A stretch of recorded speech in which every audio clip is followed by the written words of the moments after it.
Oi gente, eu sou o Paulo Henrique da Memes in the Attic e o vídeo de hoje eu quero fazer o meu top 15 de discos de estúdios do Aerosmith.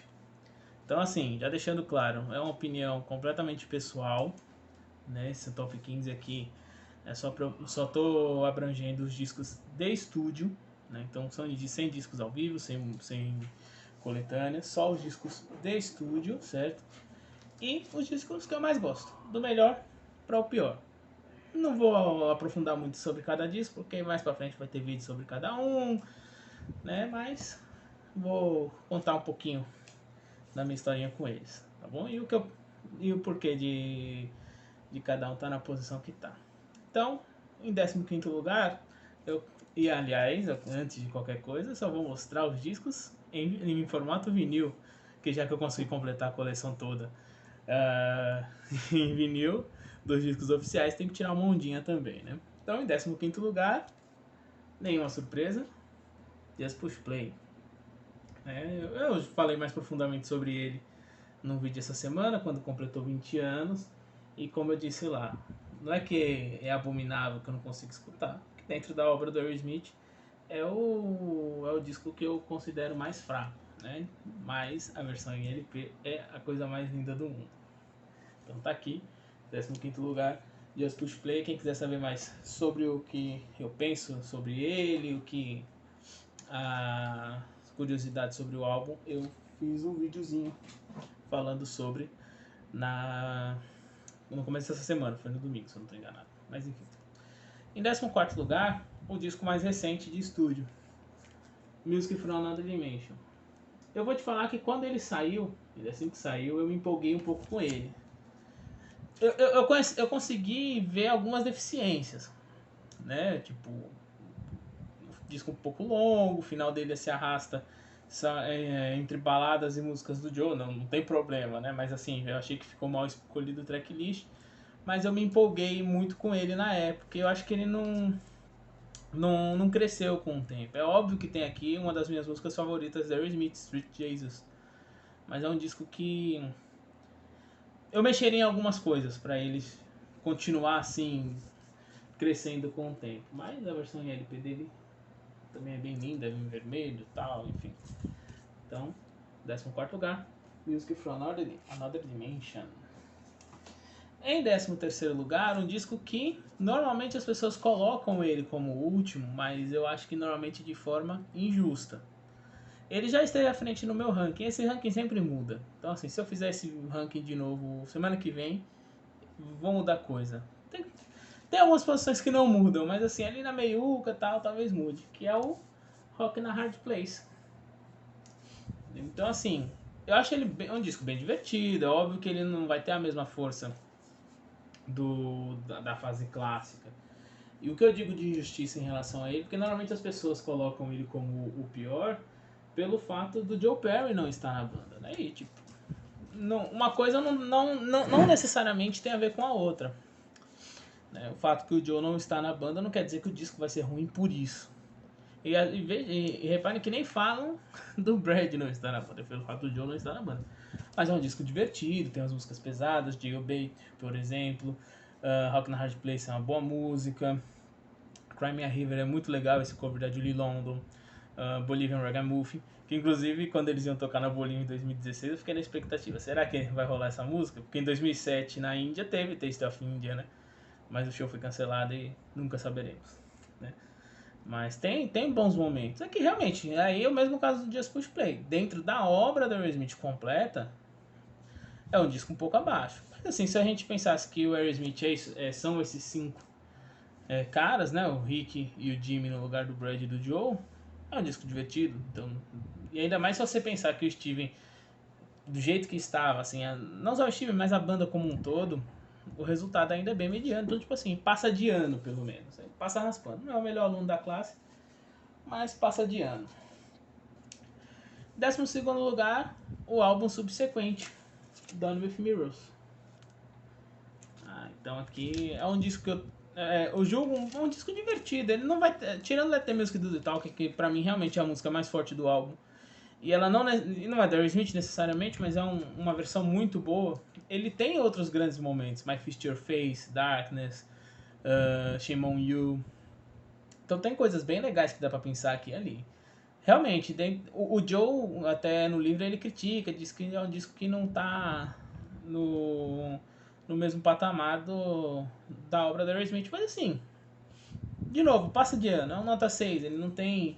Não é um disco que não tenha nada comprometedor aqui, sabe? Tipo, Reason Dog não é uma música que eu falo, nossa, que maravilha, mas ainda assim é um disco bem bacana de se curtir. É um disco que vira e mexe eu coloco, a voz do Steven tá bem diferente, né? Vocês prestarem atenção. Então vira e mexe eu coloco esse disco e temos alguns 40 minutos de diversão aí garantido. Em 12º lugar, o disco de covers, Ronque Não Bobo. Então o Ronque Não Bobo, assim, ele... Eu acho que assim, o pecado dele, na verdade, é o som que às vezes me irrita, né? Tipo, o jeito que ele é gravado é legal, só que na época tinha esse negócio do que chama Load War, né? Ser muito alto pra chamar atenção, então isso às vezes me dá dor de cabeça ouvindo esse disco. Mas assim, o álbum em si é muito bom, o clima dele é muito divertido, né? Tem grandes músicas, Roadrunner, por exemplo, Never Loved a Girl, que é muito bonitinha, Stop Messing Around, que embora tenha cansado ao vivo, também é uma grande música, The Grind também, que era pra ter entrado no Ultimate Hits, entrou aqui. Só que no Ultimate Hits ela provavelmente tinha uma levada mais pop, então imagina como devia ser. Eu provavelmente, assim, imaginando, eu acho que eu não ia conseguir nem ouvir, porque imagina. Mas aqui, nessa roupagem blues dela, maravilhosa. Então, assim, é um disco bem divertido, ele tem uma sonoridade legal. É interessante como é um disco que apontou para um lado completamente diferente do que o Aerosmith vinha. Tanto que eu lembro na época, assim que ele saiu em 2004, eu tinha comprado a versão pirata, evidentemente, um CDzinho pirata dele, eu vi, tipo, adorei, né? Porra, era até o primeiro álbum de estúdio que eu acompanhava, né, o lançamento. Puta, gostei muito. E eu lembro que um professor meu de informática que também gostava de Aerosmith, ele falava, pô, aquilo ali não é Aerosmith. Eu falei, bom, são as raízes dos caras, sabe? Tipo, não adianta esperar que uma Cry. Não tem nenhum hit radiofônico, né? Nem Baby Please Don't Go, que foi o single, foi o hit. Mas assim, é um disco bem divertido, a gente consegue ter bons momentos com ele, sim senhor. Ótimo álbum. 12º lugar. Em 11º, uma... 11º? Não, desculpa. Esse é o 11º Ronco no Bobo. 10º lugar. Agora é o top 10. Uma polêmica. Porque eu sei como esse disco é querido pelos fãs, principalmente aqui no Brasil. Normalmente colocam ele no pódio. E eu entendo completamente. Também tenho razões sentimentais com ele, né? Tipo, a memória afetiva. Foi o primeiro álbum de estúdio da Aerosmith que eu escutei completo.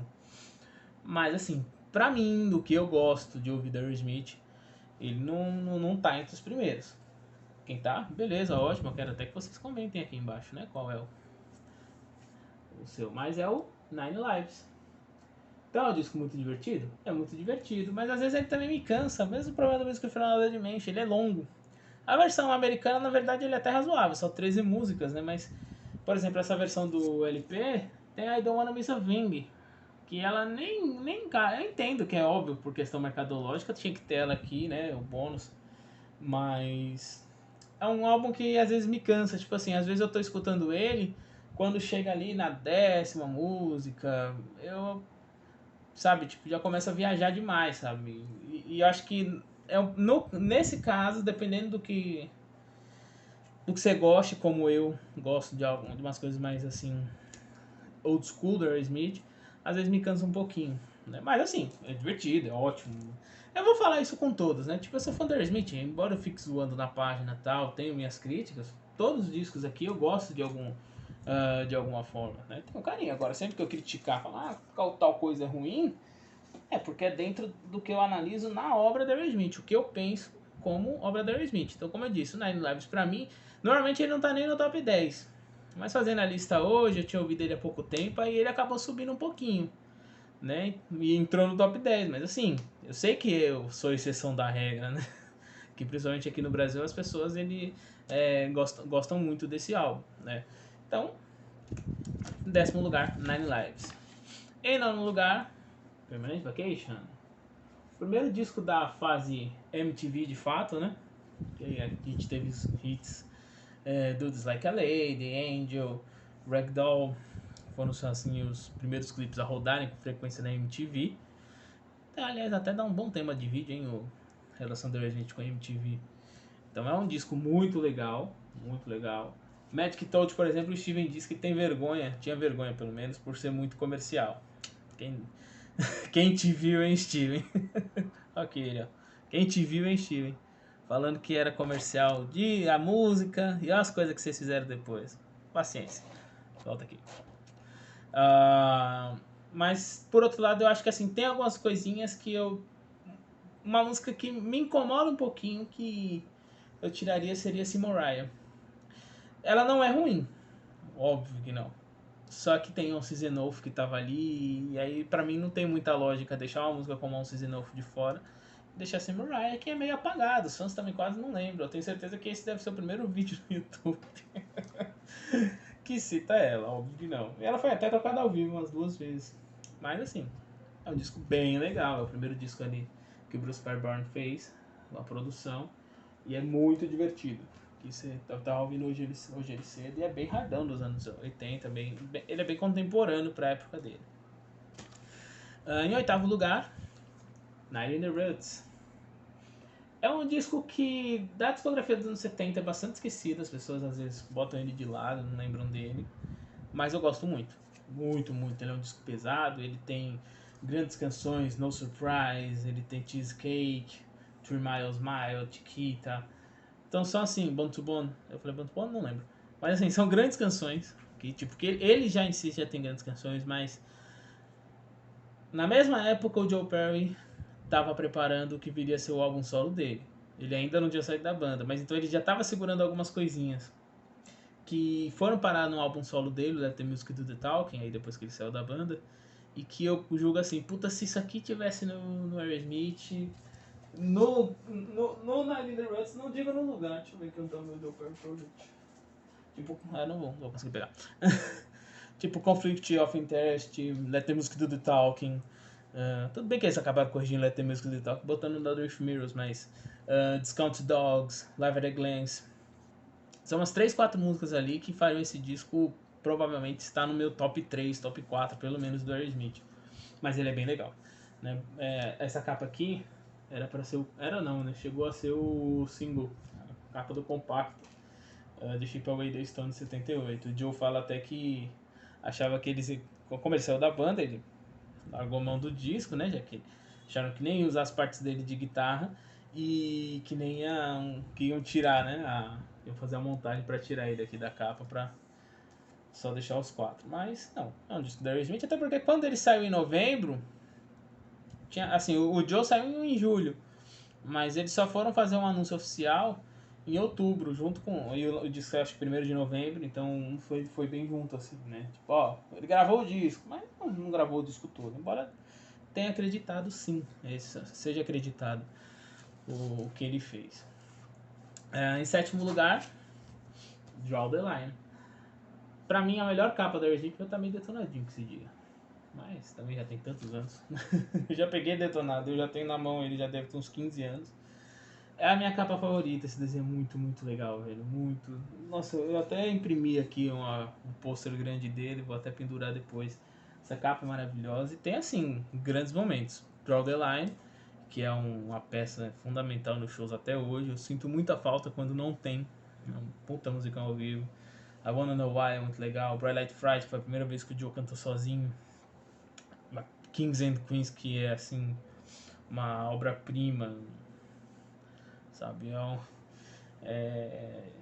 Toda vez que eles tocam essa música ao vivo, os fãs ficam loucos, né? Tipo, puta que raridade. E realmente, ela é uma raridade e merece sim lembrança. Get It Up é bem legal também. É um disco que me traz boas lembranças também. Eu conheci pouco tempo depois, assim, que eu comecei a ouvir Aerosmith, um dos meus primeiros CDs originais. Pouquinho tempo depois eu consegui o LP e me traz muito boas lembranças. Então, descasso. Pra mim é 7º lugar. O Joe fala que é o Blackout álbum deles, né? Que pros Beatles, depois de Sgt. Pepper's, ia vir o White Album. E depois do Rocks, pra eles, ele falou que um fã disse pra ele, depois dos Beatles vem do Sgt. Pepper's veio o White Album. E agora vocês vão ter que fazer seu White Album depois do Hawks, né? E aí ele diz que é o Blackout Album, né? Ele não gosta, porque foi realmente bem conturbado as gravações desse disco. Apesar disso, transparece, é evidente aqui em algumas coisas, mas é um disco muito divertido, merece mesmo nossa atenção. Em sexto lugar, o disquinho da vaca, Get a Grip. Um classicaço dos anos 90, né? Porra, primeiro que a gente tem que falar das músicas da MTV. Crying Crazy Amazing é uma tríade que é absurda. Até quem não conhece, quem não é fã da Aerosmith, sabe do que se trata, gosta das músicas. Então, eu não sou muito fã de Crazy. Crying eu demorei um pouquinho a gostar, hoje eu gosto muito. Mas reconheço, obviamente, tem que se reconhecer, mesmo eu não gostando de Crazy, da importância que ela tem pra banda, né? Principalmente nessa fase MTV, foi um clipe marcante pra caramba, é um clipe muito legal mesmo. Mas além do de sempre, né? Tem Live on the Edge também, que é outro hit grande pra caramba, até hoje o Aerosmith toca ao vivo, mas além disso tem The Reach, Fever, Line Up, Can't Stop Me Missing, que não tá na versão americana, né? Tá só na versão internacional.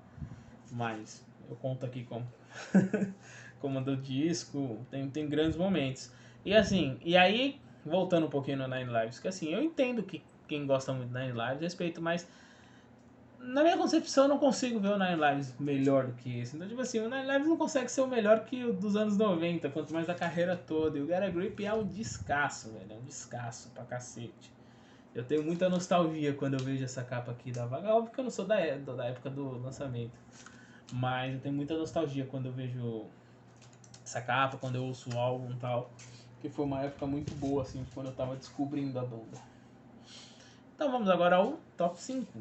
E o top 5 já começa com o primeiro álbum. Essa minha capa aqui é a segunda do relançamento, né? Tem a primeira que é aquela capa do solzinho. E, meu, é difícil assim, que embora seja uma banda que ainda não tenha encontrado totalmente o seu som, né? O que viria a ser o som da Aerosmith, a gente vê elementos aqui. E, meu, tipo, cara, diz que. Assim, eu não consigo compreender porque às vezes a gente deixa esse álbum de lado. Ele é realmente diferente, ele é mais blues, ele não é tão pesado, mas, porra, tem Make It, Dream On, a gente precisa falar, né? Tem One Way Street, Mama King, Moving Out, Write Me a Letter. Então, é um descasso, velho. Puta descasso aqui, você bota certeza de sucesso aí no seu toca-disco, no seu toca-CD, no Spotify, onde for. É um disco muito, muito legal. A capa é meio ruimzinha. Isso a gente tem que admitir.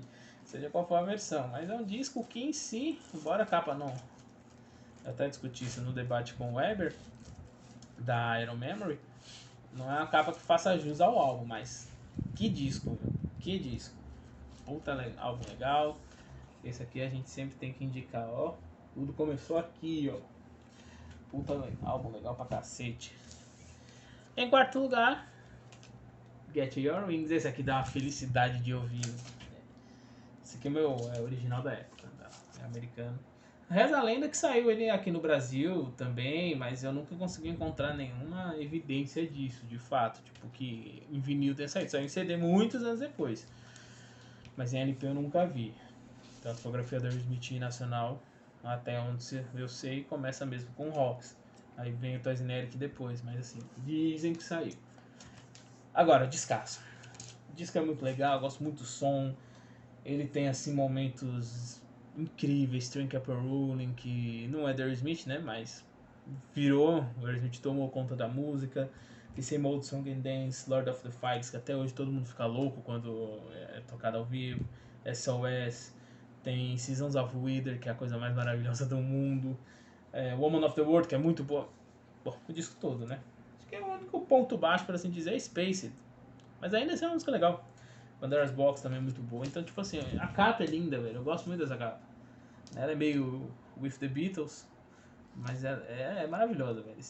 Primeira vez que apareceu o login com as asas desse jeito. Puta, descasso do cacete. Descasso. Isso aí a gente não pode negar. Aqui a gente já consegue ver a banda mais direcionada ao que viria a ser nos álbuns seguintes. Aqui a gente já começa a ver germinando isso. E o meu top 3. O top 3 ele não é nem surpreendente, até pelo que eu falo na página e tal, mas se ainda houver dúvidas, e talvez até não seja surpreendente, porque dá pra se imaginar, pelo que ficou de fora até agora, esta obra-prima que é o Pump. Esse disco aqui, velho. Eu costumo dizer assim, que na minha visão, se o Aerosmith tirasse uma média do som pesado, do hard rock, do som mais comercial deles, ia dar isso aqui. E isso aqui eles ficam no meio do caminho assim de forma brilhante, velho, para mim, assim, inacreditável. E é engraçado que foi um disco que eu demorei muito a entender, sacar qual é a dele, sabe? É interessante isso, mas assim, hoje, porra, você ouve isso aqui, você não pula uma faixa, velho. Young Lust, Fine, Love in Elevator, Monkey on My Back, Julius Got a Gun, The Other Side, My Girl, Don't Get Mad, Get Even, Voodoo Medicine, Man What It Takes. Só porrada. Eu talvez, ele só não é o disco perfeito. My Girl é muito boa, óbvio, mas eu acho que se Ain't Enough tivesse entrado aqui no lugar de My Girl, aí era o disco perfeito. Mas assim, ainda assim não dá pra se queixar. Soa muito bem. Assim, é oitentista, a gente consegue perceber, mas puta, não dá pra falar que é um disco. Ah, é farofa, é ruim. Ah, puta, quem fala isso merece uma surra bem dada, velho. É um descasso, descasso, descasso. A capa é bem legal também, né? Esses dois caminhõezinhos aqui. E ele é bem documentado em. Que tem o Making of the Pump, então é bom sempre, né, sempre assistir isso aí. Tem um outro documentário. Não é nem documentário, são os clipes, né? Os Things That Go Pump in the Night. Tem por aqui também o laser disco. Bom, depois eu pego. Depois eu mostro. Enfim, mas é um disco muito, muito, muito, muito legal. Também tem umas coisas diferentes, que são as introduçõezinhas antes de cada música, que deixa um climazinho diferente. Puta disco legal, velho. Puta disco foda. Aqui os clipes também são muito bons. James Gargan, puta clipe legal. Love and Elevator é muito divertido. Enfim, What It Takes é assim, provavelmente a minha balada pós anos 70 favorita da banda. É um sertanejão muito legal. Puta, você não precisa nem ser corno pra você sentir a emoção dessa música. Se você não é corno, acho que a gente sabe. A gente vai conseguir ter ideia do que é a cornitude durante os 5 minutos e 10 dessa música, velho. Ela é assim, fantástica, fantástica. Pump, descasso. Que é um disco, inclusive, assim, que ó, tá conhecendo Aerosmith? Eu não dou disco de baladinha, não. Ó, toma isso aqui, escuta essa porra. E seja feliz. Não gostou, vá pra puta que o pariu. Se não gostou é porque você não tá preparado mesmo pra essa banda. Os dois primeiros. Eu pensei em roubar, não vou mentir. E botar eles empatados. Mas também aí seria sacanagem. E aí, aquela escolha de Sofia, doída. Qual que eu escolho? Qual que eu não escolho? Né? Mas aí, o coração falou mais alto. Em segundo lugar, Toys in the Attic. Cara, assim, eu não tenho palavras pra esse disco. Não tenho palavras pra esse disco. Se alguém. Eu não consigo ver alguém que. Isso vale pros dois discos, né? Do top 2. Que alguém que fale que, puta, eu gosto do Aerosmith, mas que não curta esses álbuns, velho. Tipo, você tá curtindo errado. Não tem condição. E só clássico. Toys in the Attic, Walk This Way, Sweet Emotion, You See Me Cry, No More, No More, Round and Round. Idol's Apple, Big Ten Record é outro disco também que você tem que falar. Todas as músicas são maravilhosas. É um descasso foda, foda, foda, foda, foda, foda, foda, foda. A capa é muito legal. Apesar que tá medo dessa capa aqui, é que depois na residência eles inventaram de colocar os personagens para andar pelo público, né? Esse urso mesmo ficou engraçadíssimo, parece que ele usa crack. E, meu, esse disco aqui é um dos discos que eu mais gosto na vida, não só da Aerosmith, é evidente, a Aerosmith é minha banda favorita, mas assim, é um dos discos mais legais que eu já ouvi na vida, de tudo que eu já ouvi. Tudo, tudo, tudo, tudo. É essa maravilha, Toys in the Attic. Finalmente, em primeiro lugar, para a surpresa de 0 pessoas, Rocks.